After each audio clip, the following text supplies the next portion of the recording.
পান হ্যালো চিংচুং পান আপনি তো গালি একটাও রাখবেন না কস কি তুই আওয়াজ দেয় না খারাপ লাগছে বাবা আমার কথার সাথে অ্যাপ্রিশিয়েট করতে হবে যদি মিলে যায় 2 2 4 তখনই বুঝবেন হ্যাঁ 4 তো মিলারই ছিল ঠিক কি না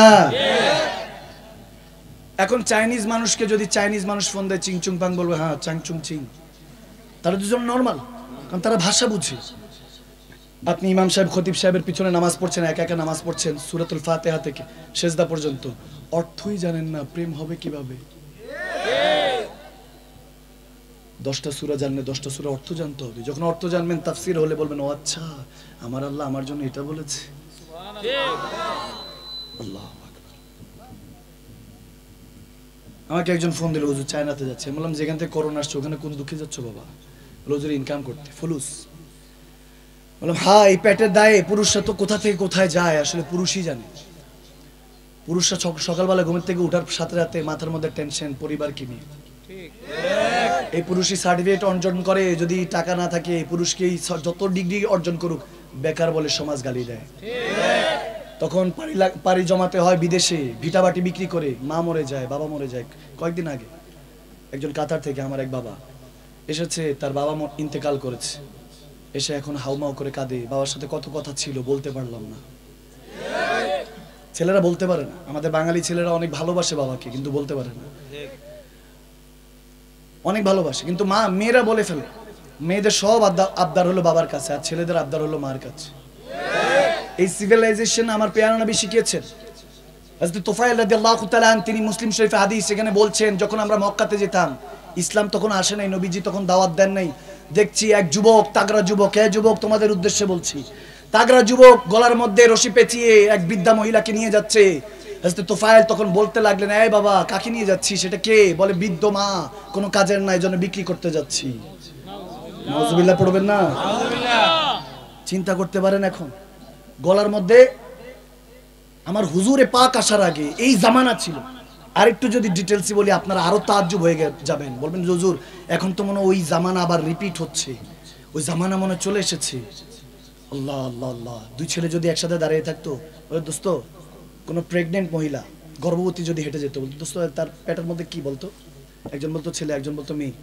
ছেলে মেয়ে জিতলে যে কে জিতে বাজি ধরতো আস্তাগফিরুল্লাহ তখন দেখা যেত ওই গর্ভবতী নারীকে প্রেগন্যান্ট মহিলা ওই মা খাতুনকে ধরে পেট কেটে দেখতো ছেলে না মেয়ে নাউজুবিল্লাহ ওই জামানা ছিল মেয়ে হওয়ার সাথে সাথে জীবন্ত পুঁতে ফেলতো দায়াতুল কলবি চোখের পানি ছেড়ে কেঁদেছেন ইয়া রাসূলুল্লাহ ফুটফুটে কন্যা সন্তান ছিল যখন ব্যবসা করে ফিরেছি 3 বছরের ওই কন্যা সন্তানকে উঠানে খেলতে দেখে মেজাজ খারাপ হয়েছে কুসংস্কারী ছিলাম ভাবতাম কন্যা সন্তান হলো কুসংস্কার বরকত নেই এরকম ভেবে তাদেরকে পুঁতে ফেলতাম জীবন্ত পুঁতে ফেলতাম প্রথম দিনই পুঁতে ফেলা হতো 3 বছর পর ফুটফুটে মেয়েটাকে দেখে মেজাজ খারাপ হলো স্ত্রীকে জিজ্ঞেস করলাম এটা কে বলে আপনার মেয়ে অনেকক্ষণ চুপ করে থেকে কিছু বললাম না পরের দিন সাজিয়ে গুছিয়ে বললাম যে মেয়েকে একটু ঘুরিয়ে আনি উদ্দেশ্য হলো তাকে মেরে ফেলবো ধামাচাপা দিয়ে ফেলবো মাটা বারবার যেতে যেতে হাত ধরে বলেছিল আমার স্ত্রী আমাকে আমার সন্তানটাকে নিয়ে আসবেন তো ইনশাআল্লাহ বলে নিয়ে আসবো ঠিক আছে নিয়ে গিয়েছি কন্যা সন্তান ফুটফুটে বাবার সাথে প্রথম বাবার সাথে বের হয়েছে মরুভূমির একদম দূরে চলে এসেছি মক্কা ছেড়ে মরুভূমির এক জায়গায় এসে গর্ত করলাম মেয়েটা জিজ্ঞেস করছে বাবা কি করছো বলে খেলা করবো তোমার সাথে খেলবো এক ধরনের খেলা খেলছি প্লে করছি গর্তের মধ্যে মেয়েটাকে নামালাম সে চোখের পানি দায়াতুল কলবি যেনার সূরত প্রায় সময় জিবরিল আমিন নিয়ে আসতেন অনেক সুন্দর ছিলেন তেনার সূরতটা নিয়ে নবীজির কাছে জিবরিল আমিন আল্লাহর পক্ষ থেকে ওহী নাজিল করতেন সে দায়াতুল কলবি আমার নবী সাহাবা চোখে দাড়ি ভিজে গিয়েছে চোখের পানি কথা বলতে পারছে না চোখের পানির জন্য বলি ইয়া রাসূলুল্লাহ এত পাষাণ ছিলাম মেয়েটা যখন নিচে নেমে ফেলেছি বালু দিয়ে চাপা দিয়েছি প্রায় মুখের কাছাকাছি বাবা বলে আমাকে ডাক দিল বাবা আমাকে উঠাবা ভয় লাগছে আমাকে কি উঠাবা আমি বলছিলাম হেসে হ্যাঁ তোমাকে উঠাবো খেলা এখনো শেষ হয় নাই আস্তে আস্তে যখন ঠোঁট পর্যন্ত তার বালু দিয়ে ধামাচাপা দিচ্ছি নাক পর্যন্ত পৌঁছে গেল মেয়ে চোখ দিয়ে রক্তর মতো লাল হয়ে গেল চোখ দিয়ে পানি পড়ছে তখন মেয়েটা বারবার বলতেছে বাবা আমার কষ্ট হচ্ছে অনেক তখন আমি তার কথা শুনি নাই আমি ধামাচাপা দিয়ে ওই মেয়েটাকে জীবন্ত 3 বছরের আমার কলিজার টুকরা মেয়েটাকে জীবন্ত পুঁতে চলে এসেছি। এটার হিসাব রব্বি কারিমের কাছে কি দিব আমার জানা নেই। আমার কামলিওয়ালা নবী বলতেছেন ইন্নাল্লাযীনা ইউবাইউনাকা ইন্নামা ইউবাইউনাল্লাহ। যদি নবী আমি আমার নবীর হাতে বায়াত, যদি বায়াতের দোয়ান বায়াতের রাসূল গ্রহণ করিস, ইউবাইউনাকা কিয়ামত পর্যন্ত এই রাস্তা খোলা রেখেছে আল্লাহ। তাওবাতুন নাসুহা ওয়া তাওবাতুল ক্বাবলাল মাউত, যদি তওবা করে ফিরে আসিস, কালমা পড়িস, কালমার উসিলা আল্লাহ সমস্ত অতীতের গুনাহগুলি maaf করে দিবে। সুবহানাল্লাহ। হায় হায় হায়। বাগদাদের মধ্যে এক আল্লাহর ওলি শ্রমিক নিবেন, দিনমজুর। কষ্ট হচ্ছে বাবা? না, বলেন। শ্রমিক নিবেন গিয়েছেন। আমরা মাঝে মাঝে নেই না যে 500-1000 টাকা দিয়ে চলেন আমার বাসায় কাজ করবেন, কি বলেন এনাদেরকে? শ্রমিক কি বলে? তো নেই, তিনিও খোঁজ করতে গিয়েছেন, শ্রমিক খুঁজতেছেন। দেখতে দেখতে হঠাৎ করে 15-20 বছর একটা যুবককে দেখলেন, অনেক নুরানি চেহারা। সুবহানাল্লাহ। যুবক, ওই যুবকের চেহারা দেখে হুজুর একজন আল্লাহর ওলি ছিলেন, আল্লাহ ওয়ালা ছিলেন, আলেমে দ্বীন ছিলেন। কাছাকাছি গেলেন, যুবককে বলেন আমার সাথে যাবা, কাজ করবা? বলে হুজুর যাব, কোনো সমস্যা নেই, যেহেতু বসেছি সবার সাথে সিরিয়ালে শ্রমিকদের ভিড়ের মধ্যে, যাব, কোনো সমস্যা নেই। তবে আমার শর্ত আছে 3টা। কয়টা? আওয়াজ মানি না, আরো জোরে, আর একটু মহব্বতের আওয়াজে, খুব গভীর খেয়াল, কনসেন্ট্রেট, মনোযোগ। জীবন পরিবর্তন করতে চান তাহলে কথাগুলি শুনে যান। যে হুজুর প্রত্যেক দিন ইরাদা করি আগামীকালকে থেকে পরিবর্তন হয়ে যাব, কিন্তু ওই আগামীকাল জীবনে আসে না। ঠিক কিনা? ঠিক কিনা? আপনাকে তওবা করে আজকে থেকে পরিবর্তন হতে হবে। আজকে যদি ওয়াক্ত থাকে তখন এশার নামাজ থেকে শুরু করতে হবে, ফজর থেকে না। অনেকে বলে যে আগামীকালকে ফজর থেকে, দেখা যায় শয়তান তখন ধোঁকা দিয়ে ফেলে। এজন্য আপনাকে আজ হ্যাঁ তো কাল হ্যাঁ, আজ নেই তো কাল নেই, আজ আছে তো কাল আছে, আজ নেই তো কাল নেই। কারণ আপনি সময়কে কখনো ধরতে পারবেন না। সময় সময়ের মতো অতিবাহিত হচ্ছে, কিন্তু খরচ আমরা হয়ে যাচ্ছি। আওয়াজ মানে বুঝিয়ে না, কথা বুঝেন নাই?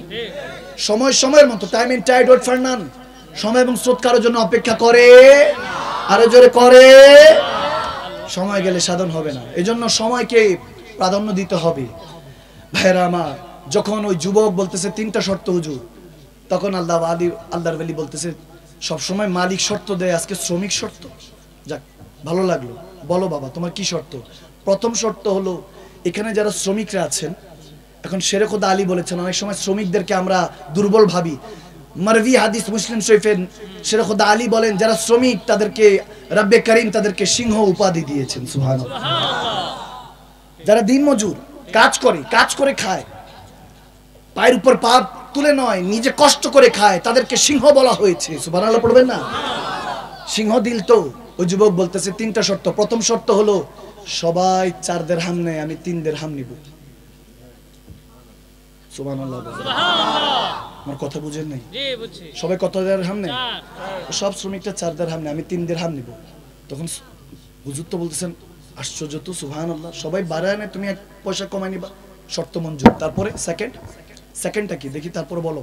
বলে সেকেন্ডটা হুজুর আমি আপনার কাজ করব, মন দিয়ে কাজ করব। যখন হাইয়া আলাস সালাহ হাইয়া আল ফালাহ বলি, মসজিদের মুয়াজ্জিন আজান দিবে, তখন আর আমি আপনার কোনো দাস গোলাম না, আমি একজনের দাস, একজনের বান্দা, একজনের গোলাম। তিনি কে? আল্লাহ। সুবহানাল্লাহ। বলে দ্বিতীয় শর্ত কবুল। তৃতীয়? বলে তৃতীয় হলো হুজুর আমাকে কোনো প্রশ্ন করা যাবে না। হুজুর বলতেছেন বড় আজীব তো, ঠিক আছে চলো চলো। মাসনাবী শরীফে এসেছে অনেক এইসবের মধ্যে। হযরত দাতা কাঞ্জি বাক্স শাকার আলাইহি রাহমাহ তিনি বর্ণনা করছেন, গভীর খেয়াল। নিয়ে গেল, যাও চলো, ঠিক আছে তোমার 3 শর্ত কবুল। কাজ করছে, কাজ করতে করতে দেখা গেল জোহরও পড়া হয়েছে। যখন আসরের সময় হলো, হুজুরের ছেলে দেখছে, কিন্তু ওই যুবক যখন শ্রমিক কাজ করছে, হঠাৎ করে হাইয়া আলাস সালাহ হাইয়া আল ফালাহ, সে তখন ওই কাজের জন্য যেই